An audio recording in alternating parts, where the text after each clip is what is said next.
Bonjour et bienvenue dans notre émission. Nous allons parler aujourd'hui d'une pratique que tout le monde a pu ou dû un jour envisager, s'étudier soi-même. Alors bien sûr, il ne s'agit pas de vous proposer ce matin une émission sur l'introspection, ni même de parler psychologie ou philosophie. Nous serons bien loin de Socrate et de son « connais-toi toi-même ». Et pourtant, c'est avec un professeur de philosophie, Gérard Pillet, que nous allons décrypter cette pratique, car il s'agit d'une pratique chez les bouddhistes. Gérard Pillet, bonjour. Bonjour. Alors, certes, vous enseignez la philosophie, mais aussi et surtout le bouddhisme, Zen Soto, au Dojo de Paris. Oui. Et puis, vous animez aussi des sessions de pratique en province, comme à l'étranger. Oui. Alors, s'étudier soi-même, qu'est-ce que ça veut dire pour un pratiquant bouddhiste? Pour un pratiquant bouddhiste, si je reprends l'expression bien connue dans le zen de Maître Dogen, s'étudier soi-même, c'est en fait s'oublier soi-même. Alors, la formule peut paraître un peu paradoxale, et ça suppose qu'on explique un peu en quoi s'étudier soi-même, ça peut être s'oublier soi-même. En fait, ce soi-même, c'est ce que le Bouddha appelait les agrégats. Le corps, les sensations, les perceptions, les volitions, la conscience. Et en fait, on se rend compte que ces agrégats forment l'idée du moi parce qu'on se les approprie. Et en se les appropriant, on les vit comme soi-même. Mais si ces agrégats, on cesse de se les approprier, ce qui constitue le moi n'existe plus. Le fondement même de l'idée du je, de l'idée du moi, si on reprend les termes du Bouddha, le fondement même de l'idée du je, de l'idée du moi, s'évanouit. Si je cesse de considérer que je suis mon corps, je suis mes sensations, je suis mes perceptions, je suis mes pensées, je suis mes volontés. Si je cesse de considérer cela, il n'y a plus de moi à proprement parler. Et la pratique bouddhiste, zen bouddhiste, consiste précisément à cesser de s'approprier ces agrégats. Et ça se fait de façon privilégiée durant la méditation, l'assise silencieuse. Alors, s'étudier soi-même, c'est une expression que les bouddhistes utilisent eux-mêmes? Oui, chez Maître Dogen, on trouve cette expression, s'étudier soi-même. Il ne s'agit pas, bien sûr, ainsi que vous l'avez dit au début de l'émission, d'une étude psychologique. Il ne s'agit pas de connaître, d'étudier ses qualités, ses défauts, ses points forts, ses points faibles, ses goûts, ses aversions. Il ne s'agit pas de ça. Il s'agit de voir quelle est la nature réelle de ces agrégats autour de l'appropriation desquels se constitue l'idée d'un je, l'idée d'un moi. C'est-à-dire qu'on se tourne vers l'intérieur, on renonce à l'extérieur. On se tourne vers l'intérieur, par exemple, durant l'assise silencieuse, ce qu'on appelle dans le zen le zazen. Durant le zazen, des pensées se manifestent, bien sûr, mais ces pensées, on ne va pas s'en saisir, les entretenir, on ne va pas non plus les rejeter, les fuir, on se contente de les voir et de les laisser passer. Ce qui fait qu'on n'est plus les pensées. Alors, vous parlez de la pratique zen, mais est-ce que les autres écoles en demandent autant?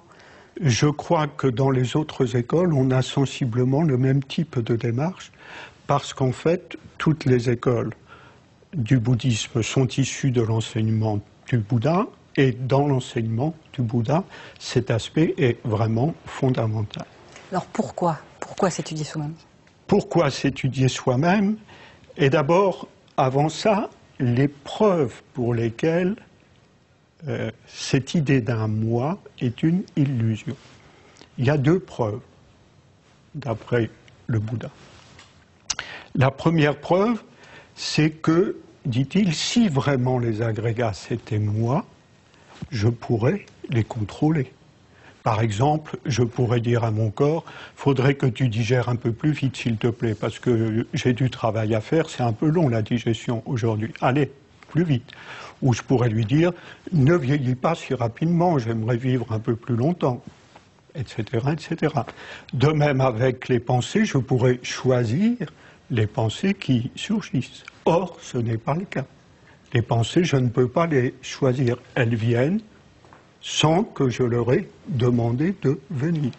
Et des fois, je voudrais qu'elles s'en aillent, et en fait, certaines ne s'en vont pas, parce que j'ai des soucis, j'ai des inquiétudes, etc. De même pour les sensations, je voudrais, si vraiment les sensations c'était le moi, je pourrais à volonté dire, je vais faire durer cette sensation qui est très agréable. Ou bien je pourrais dire une sensation, par exemple, de douleur qui est très désagréable. Va-t'en, s'il te plaît, je t'ordonne de partir. Ça n'est pas le cas. C'est bien la preuve, dit le Bouddha, que ces agrégats ne sont pas le moi.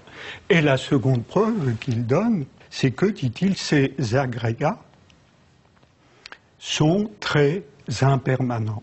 Ils ne durent pas. Les pensées, elles durent l'espace d'un instant, très bref. Les sensations, la même chose, etc., etc. C'est un mouvement constant.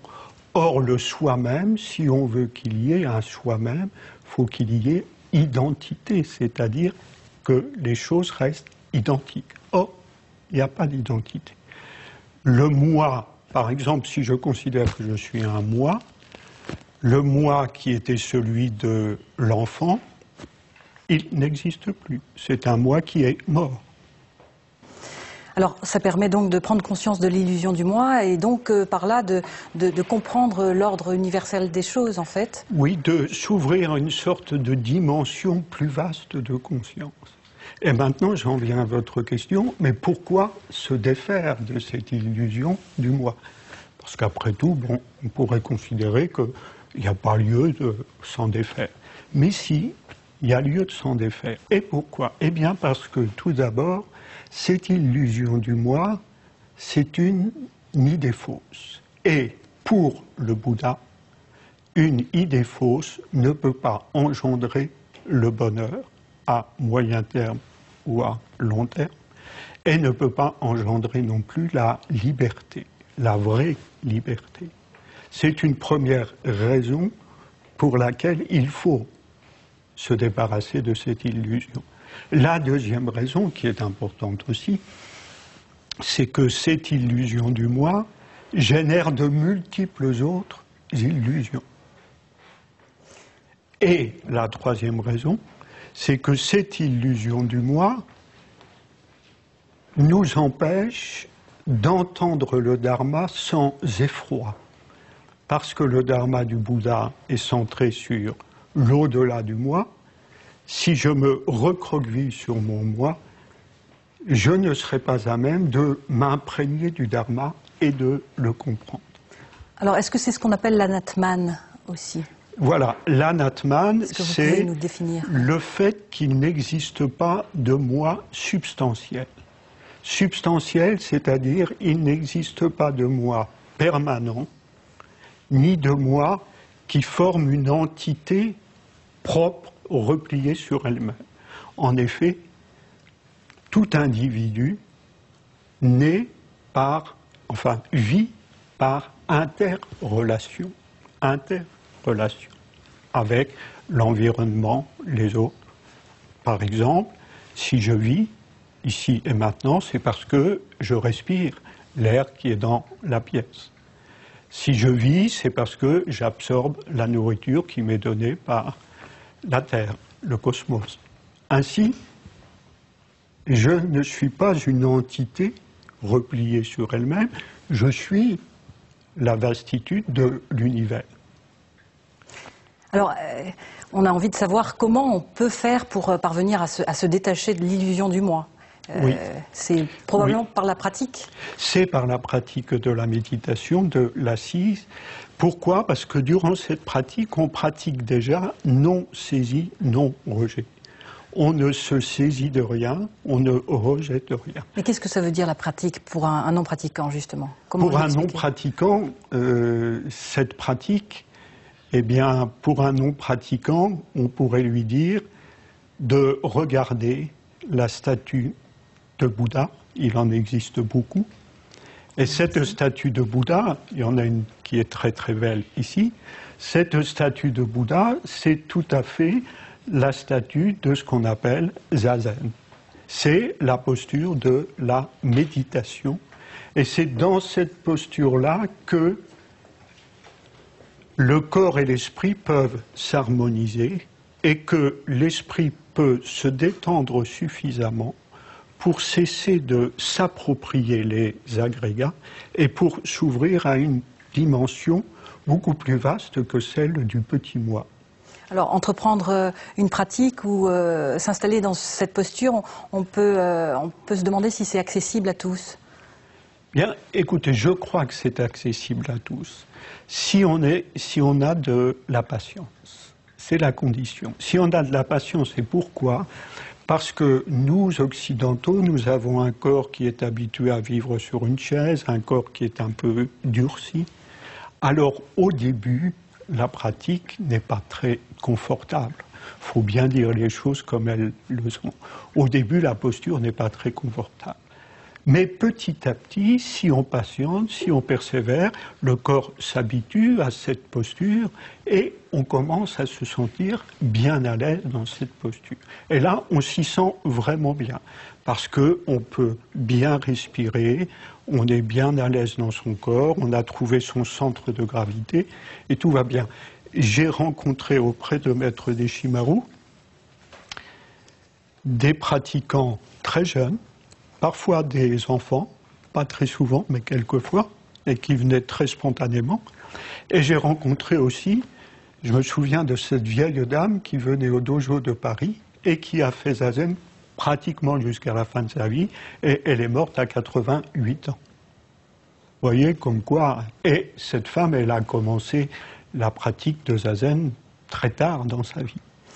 Vous-même qui pratiquez donc depuis de nombreuses années, est-ce que vous parvenez à vous libérer de l'illusion du moi, à vous étudier vous-même?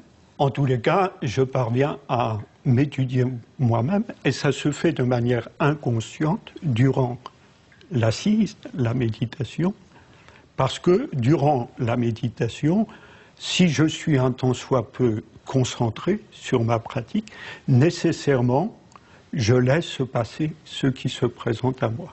Et ça, fondamentalement, se laisser passer, c'est l'oubli de soi-même. Et donc ça vous apporte une sérénité, une... Vous savez, il y a ce très beau tableau là derrière nous qui représente la montagne. Eh bien, je dirais, ce que ça nous apporte, c'est la différence entre l'optique que l'on a des choses quand on est au bas, dans la forêt, et l'optique qu'on a des choses quand on monte sur la montagne. Plus on monte et plus on découvre un paysage nouveau et plus on respire, voilà, les choses s'agrandissent, la conscience s'agrandit. Zazen, c'est ça, c'est la conscience qui s'agrandit. Merci beaucoup Gérard Pilet. Je rappelle que vous enseignez donc 2 fois par semaine au Dojo de Paris et puis vous avez publié le dernier ouvrage en date s'intitule Sagesse du cœur, donc aux éditions Kanjizai. Je vous conseille aussi cette semaine 2 autres livres, Agir Zen de Robert Etken aux éditions Le Relier et puis le manuel du Bouddha de Jacques Canfield aux éditions La Table Ronde. Voilà, c'est la fin de cette émission. Merci à tous de nous avoir accompagnés. Très heureux dimanche, à bientôt.